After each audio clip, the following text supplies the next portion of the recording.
What's going on, guys? Welcome to Everything Always. My name's Michael Roman. Now, back when the Marvel Netflix shows were originally canceled and the rights for those characters became destined for Marvel Studios alongside their recent acquisitions from Fox, there were a ton of speculative reports, at least initially, that ramped up over the last year, that not only would Daredevil actor Charlie Cox get to retain his mantle of Daredevil in the MCU, but that he would most probably debut in the upcoming third installment of the Spider-Man franchise. The only real counter-argument that the contract might not expire in time between Netflix and Marvel Studios in order to include the character. Well, as 2020 would have it, major delays to all productions, including Spider-Man 3, pushing it back towards the end of the year and maybe even after that expiration date was to hit. But now a brand new report looks to throw a wrench in all of this. We're going to break down what they're saying in the feud between Netflix and Marvel Studios and why Marvel may be forced to recast Charlie Cox as Daredevil, whether they want to or not, no matter what the fans think.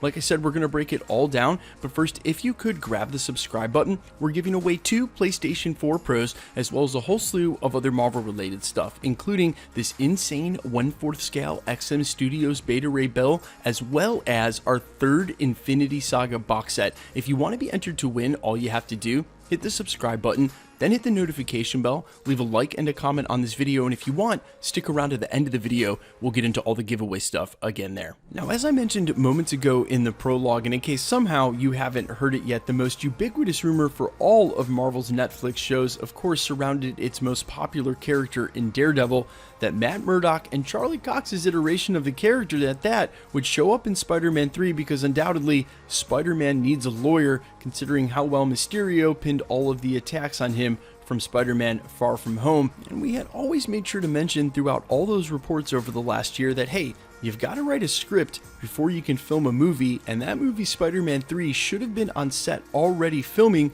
this past summer. Considering the contract isn't set to expire till this fall, you can see how it would have been a no-go contractually for Marvel to include Charlie Cox, Daredevil, or Matt Murdock in any way. But the reports continued, and with such ferocity that even us at the channel had come around to the idea that Matt Murdock or Daredevil just might show up in Spider-Man 3, and if that was to be the case, then of course we were all rooting for Charlie Cox, but not so fast. The report generating today's headline comes from the same sources that apparently leaked that there would be a She-Hulk and a Miss Marvel TV show on Disney+, which we obviously know at this point is true. It goes on to say, quote, that while Marvel still wants Matt Murdock to show up in Spider-Man 3, Charlie Cox's contract is said to be with Netflix and not the Daredevil show itself, meaning that if they want him bad, Marvel will either need to buy him out or wait for it to expire, and having essentially been forced into abandoning their entire Marvel universe, the streaming giant in Netflix is apparently now playing hardball when it comes to letting their stars out of their contract,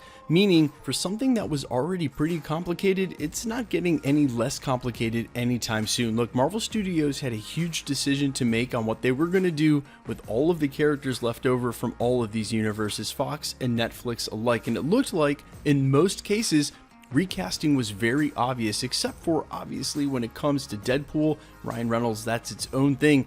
Everything else seemed to be lost in the shuffle. Then there was this Charlie Cox rumor, and of course the fans embraced it, alongside Jon Bernthal returning for the Punisher, because we love their iterations of the characters and their stories hadn't really been told in full yet. Plus, I would argue that Netflix only did Daredevil half the justice that he was meant to be done, and that Marvel Studios in the right way could do the show even better. But that's where the complicated part is. The show already exists, the same for Punisher, and then the characters have their own backstories as well, which technically aren't canon to the MCU. And outside the case of Deadpool, which we still don't know how they're going to handle that, why would Marvel Studios want to complicate their universe? Now, obviously, a lot of people have looked to the multiverse as an explainer, and if you look at Marvel Studios meeting with Sir Patrick Stewart and Hugh Jackman and offering their roles back to them for the original of X-Men, then that seems like supporting the multiverse theory that Marvel Studios will look to embrace rather than ignore all these pre-existing universes.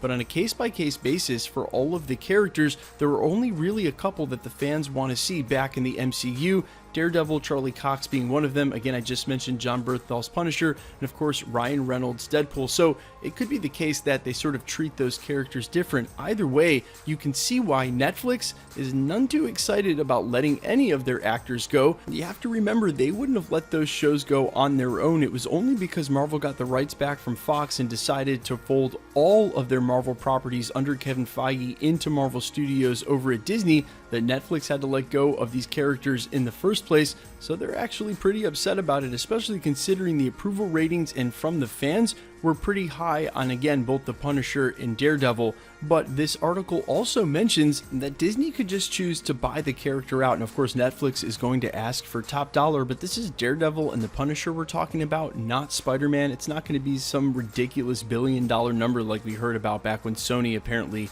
asked for that when Disney asked about buying him out. It's not going to be something like that. Disney has enough money. If this is something that they want to make happen, they will. I don't think there's a dollar amount that's going to stand between them and putting Charlie Cox's Daredevil anywhere in the MCU, which leads me to my final thought. Look, Spider-Man Far From Home script would have been written before, again, they moved into the final parts of pre-production before they start filming. Meaning that if there was no intention of putting Charlie Cox's Daredevil in that script back last year, then the chances of him just getting added right off the bat are slim to none. We had also heard a quick side rumor that Jennifer Walters, the She-Hulk, another lawyer in the MCU that we know will be showing up in Disney Plus sometime soon, could also serve as his legal counsel when and if he needed one, and if that happens in Spider-Man 3, which leads me to my final thought. Do we really need to shoehorn Daredevil into Spider-Man 3? Everybody loves the idea of a team up between Daredevil and Spider-Man, and of course Charlie Cox's iteration of that character. That would be awesome, but maybe too soon. The more time they put between those Netflix shows and recasting some of these same characters, maybe Jon Bernthal's Punisher, the easier it is for them to forget those shows as not being canon. Yeah, the same actor and the same character, just a different universe, a different story. They don't have to carry that over into the MCU. And if it's a matter of letting a contract expire or spending a ton of money, Disney is in no rush. No one's in any rush this year, to be honest. Again, if he's not supposed to show up in Spider-Man 3, and they need to wait another year if they want that actor, then they could easily just do that. The only rub, the only problem comes if Marvel is absolutely intent on casting a Matt Murdock for Spider-Man 3, if that's what's already in the script. And if it's a matter of using Charlie Cox's Daredevil, they'll merely wait. There's no rush for any of this. Spider-Man 3, to be honest, doesn't need another extra character, considering how much of the arc and story needs to be told from Peter Parker's point of view.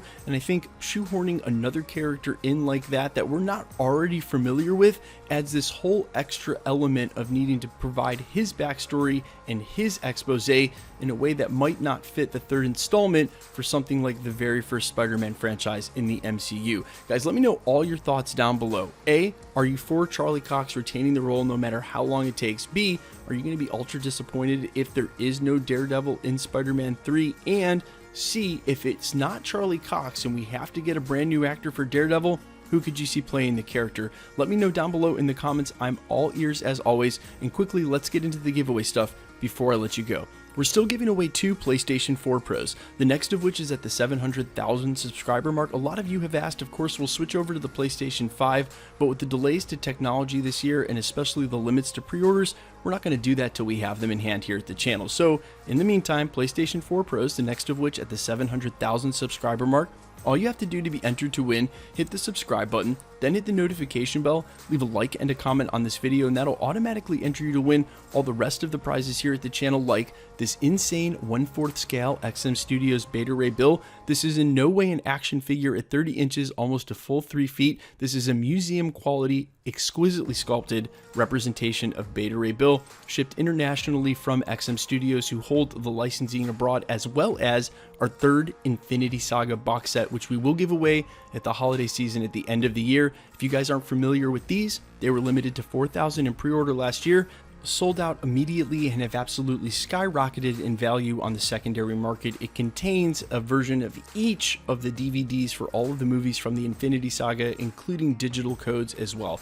If you want to be entered to win either of the PlayStations, the Beta Ray Bill, the Infinity Saga box set, or any of the other prizes we're giving away here at the channel, all the same rules will always apply. Hit the subscribe button, then hit the notification bell, leave a like and a comment on this video, and because it's truly random, the more videos you like and comment on, the better chance you have of winning. All winners will be announced at the end of the videos the same way we're doing here, and if you've missed any of the previous winner announcements, no worries. All you have to do is scroll back through the channel, look for the winner announcement and the sub count in the title, click on that video and scroll to the end. My name's Michael Roman, this is Everything Always. Guys, thanks so much for checking out the channel and stick around. We'll be posting again real soon.